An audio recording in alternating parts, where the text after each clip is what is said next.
Hasta el Palacio de López, Lorenzo García, vemos a Benigno López y a Hugo Cáceres, vocero del Poder Ejecutivo. Adelante con eso. El lanzamiento del proceso de diálogo social a propósito de la transformación educativa. Este es de los principales programas, no solamente del gobierno, del plan de gobierno, sino de Estado. Esta es la transformación educativa que estamos deseando y este próximo jueves se lanza este proceso de diálogo social que va a ser una consulta amplia con toda la sociedad para tener esa hoja de ruta que necesitamos todos para mejorar la educación en nuestro país. Ese ha sido el principal tema de la reunión de hoy del Consejo de Ministros. Estamos hablando del proceso de reforma educativa. Es correcto, es correcto. Ministro Benigno López. Queremos llamar proceso de transformación de la educación. Ministro Benigno López, mañana se defiende el presupuesto en la bicameral de presupuesto. Sí, a las 11:30 fuimos invitados por la Comisión Bicameral para dar inicio al estudio del presupuesto. Vamos a estar con todo el equipo del Ministerio de Hacienda presentando el mismo a los congresistas, de tal manera iniciar el proceso de debate sobre el presupuesto que va a regir el año próximo. Por ahora, ministro, Petropar no va a levantar sus precios de combustible. Micrófono, por favor. ¿Qué puede comentar con relación a todo eso? Yo creo que hay una realidad. Las variables que hacen al precio del combustible variaron y en algún momento Petropar va a tener que tomar las medidas que correspondan.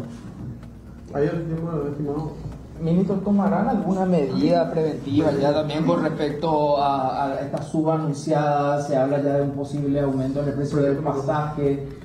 Nosotros desde el Ministerio lo que podemos hacer es tomar las medidas, justamente la que decís, para prever el impacto que va a tener en el costo del pasaje y qué recursos adicionales vamos a tener que asignar, ¿verdad? Pero impedir que el precio del combustible llegue al precio que tiene que ser, como consecuencia de variables extrañas al día a día de Petropar, sería como generar problemas más graves para adelante. Entendemos que la situación como está hoy, Petropar tiene las competencias adecuadas para ir tomando las medidas que crea conveniente en cuanto a su patrimonio, en cuanto al precio. Es una empresa que es una de las que aportan del mercado y representa el 12% del mercado paraguayo, ¿verdad? Yo creo que se van a tomar las medidas que hacen al tema del pasaje una vez que tengamos definido el impacto que pueda tener eso en la economía real. Ministro, ¿se puede ser un poquito más específico de cuándo se tendría todos esos informes, la decisión? Porque depende exclusivamente de Petropar, así como están establecidas con las últimas reglamentaciones que se dieron al final del mandato anterior, ¿verdad? Donde está prácticamente liberado y responderá a las condiciones de mercado. ¿Se va a llegar a traer el subsidio con el tema del pasaje, ministro, para evitar suba? ¿En qué decís? Nosotros tenemos una cierta obligación de generar recursos adicionales para que el impacto de la suba en el pasaje tenga un efecto que se pueda desarrollar en el tiempo. Y para eso se está analizando eso con el equipo económico para poder tener cuantificado ese monto adicional, así como ocurrió en el pasado también. Ministro, ¿no se analiza recurrir nuevamente a la regulación del precio del combustible de manera que eso no vaya para arriba? Creemos que esas son prácticas que tienen un costo inmenso después. Entendemos que el precio tiene que responder a las variables y en este caso esas variables son ajenas a Petropar y entonces deberá seguir su curso normal en el tiempo y en las condiciones que Petropar lo determine. ¿Tema Metrobús? ¿No cabe esta oportunidad de tener en cuenta que sigan las dificultades? No hemos tocado en este momento. Yo creo que respecto a incluir dentro del presupuesto lo relacionado a las entidades nacionales, ¿hay posibilidad de esto o no? Eso yo creo que tiene un impedimento legal importante. Las binacionales corresponden a tratados internacionales firmados entre los dos países y tienen un proceso propio de su presupuesto y tienen un proceso propio de su funcionamiento.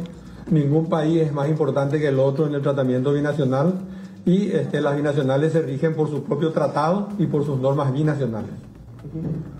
Con relación al presupuesto para el próximo año 2019, ¿está contemplado todo ya para que el Ejecutivo pueda recaudar lo suficiente y poder cumplir todas las erogaciones correspondientes?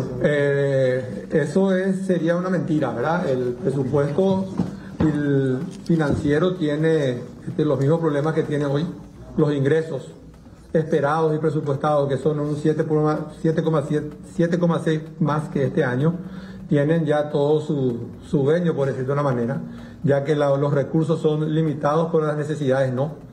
Dentro de ese programa, lo que se ha hecho en este presupuesto es dirigir los ingresos adicionales que se tienen a los programas específicos del presidente en campaña, como es fundamentalmente el gasto social.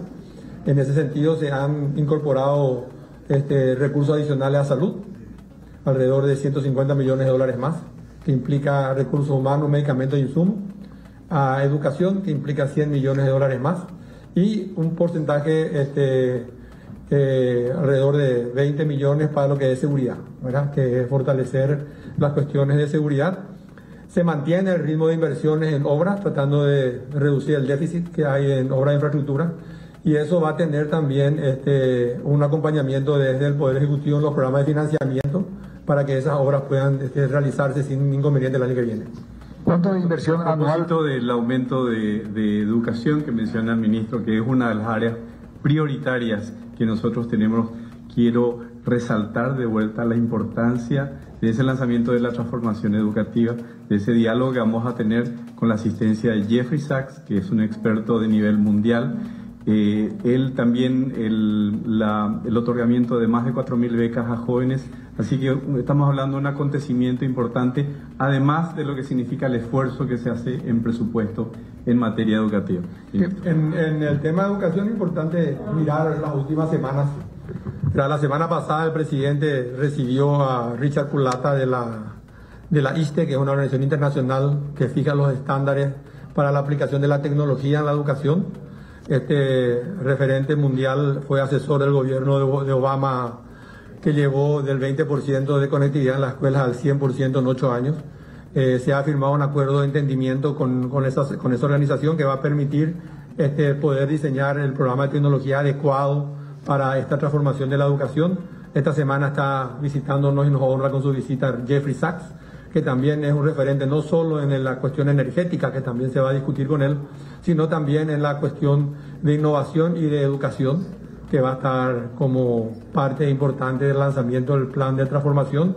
Y la semana que viene se tiene prevista una visita a Boston, al centro del Instituto de Massachusetts, la universidad tecnológica más importante del mundo, donde vamos a compartir también experiencias tecnológicas necesarias para que podamos cumplir lo que siempre se dice, que el futuro del país son los niños, y que los niños tengan una educación adecuada para las demandas y las habilidades que se van a tener en el futuro, que hoy sabemos que no van a ser las que hay hoy, pero no sabemos cuáles van a ser.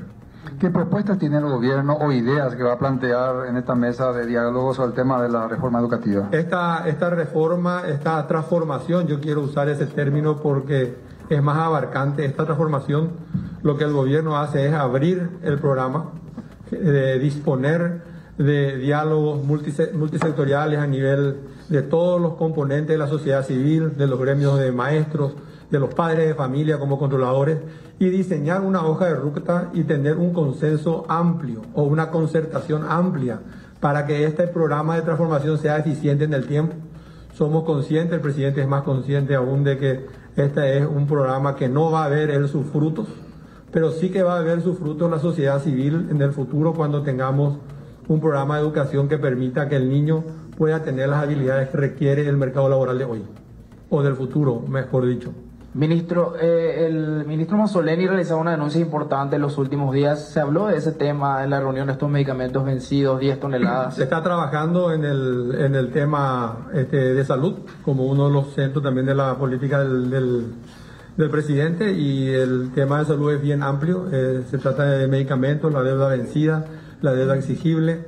Se trata de los procesos de precarización, de los procesos de recategorización, de la necesidad de contar con más recursos para dar seguimiento a las políticas de un sistema de salud universal más eficiente, y se puso en conocimiento el presidente todos los programas que está haciendo el Ministerio de Salud para contener y para revertir esa situación. Ministro, en su momento, tema presupuesto volviendo, se creó una comisión con el Ejecutivo y parlamentarios precisamente para respetar la ley de responsabilidad fiscal. ¿Se llegó a ese acuerdo, ya que mañana se trata justamente de... No, mañana en su momento ese acuerdo se llegó para tener la ley.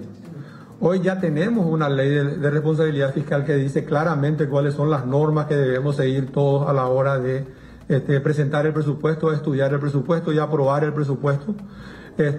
Independientemente a eso, vamos a invitar también después de la presentación de mañana a los congresistas para explicarle también el presupuesto en forma más detallada si ellos quisieran. Entendemos que dentro del Congreso mismo, dentro de la Comisión bicameral, teniendo una ley base, tenemos todas las herramientas para llegar a un acuerdo de qué tipo de presupuesto vamos a usar el año que viene. Y tenemos que tener claro, y aprovecho la oportunidad que estoy delante de todos ustedes para aclarar una vez más cuestiones que son importantes de entender. Tuve en estos días reunión con muchas personas, muchas autoridades que requieren más presupuestos. Y pareciera que el entendimiento es que Hacienda tiene los recursos, pero que no quiere dar ese recurso a los que piden más presupuesto, y no es así. Tenemos un presupuesto deficitario dentro del 1,5 de la ley de responsabilidad fiscal que permite, lo que ya implica por definición que los recursos que se tienen no alcanzan para financiar el presupuesto.